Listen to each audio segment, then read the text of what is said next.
गेले 2 दिवस संततधार बरसणाऱ्या पावसाची उघडझाप सुरूच राहिली आहे. मात्र कोयना चांदोली धरण क्षेत्रात मुसळधार पाऊस सुरूच होता.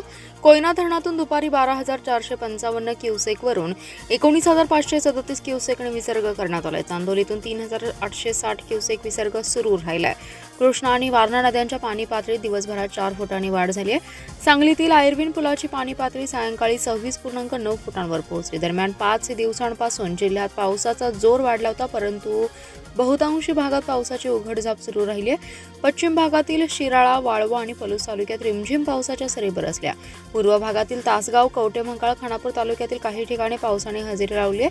सांगली शहर परिसरात दिवसभर ढगाळ वातावरण राहिलं. अधूनमधून पावसाच्या सरी कोसळल्या. कोयना आणि चांदोली धरण क्षेत्रात मुसळधार पाऊस सुरूच राहिलाय. कोयना धरणात 102.43 टीएमसी पाणीसाठा आहे. पावसामुळे धरणात मोठ्या प्रमाणात आवक होतीये. धरणाची पाणी पातळी नियंत्रित करण्यासाठी दुपारी 2 वाजता धरणाचे 6 वक्र दरवाजे 2 फूट उघडून सांडव्यातून 17,437 क्युसेक विसर्ग सुरू करण्यात आलाय. धरण पायथा विद्युत गृहामधील 2,100 क्युसेक विसर्गासह कोयना धरणातून 19,537 क्युसेक विसर्ग सुरू करण्यात आलाय.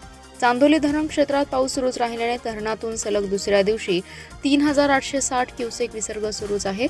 दोन्ही धरणातून पाणी सोडण्यात येत असल्याने कृष्णा नदीच्या पाणी पातळीत 24 तासात 4 फुटांनी वाढ झाली आहे. सांगलीतील आयर्विन पुलाची पाणी पातळी सायंकाळी 26.9 पोहोचली.